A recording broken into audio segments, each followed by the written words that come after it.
The volunteers on the care teams were extremely important and worked so hard. They, in those days, for a client, they had to have at least 2 volunteers.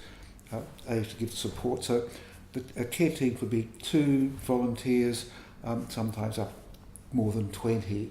That was usually, say, a 24-hour team where you were with the client quite often in their last days or their last days in their home.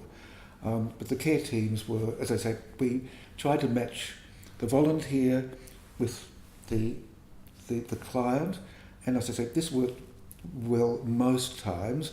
There were some fights with volunteers. We had, or with the clients. One client rang up a volunteer at 3 o'clock in the morning and said, "I'm bored, I want you to come around and watch videos," in those days.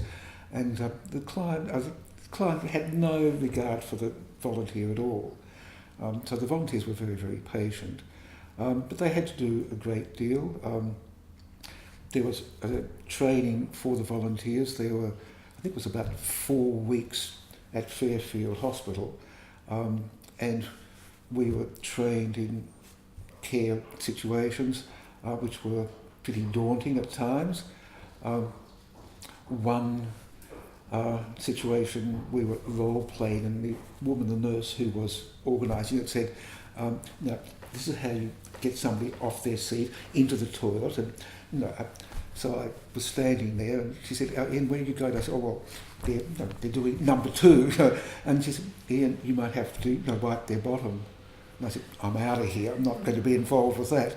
But a week later, I was in a situation that actually happened. But I do really think over the life of the epidemic, the real heroes have probably been the people who cared for people with HIV, because they put in so many hours willingly on 24-hour care teams, and they were wiping the bums, and they were, cleaning up after people. They were doing these thankless tasks, which made people's life that much better, because not only was it very hard to get people to look after people at home who weren't trained because of the fear of infection and so forth. They needed that community backup and training to know that they were doing the right thing.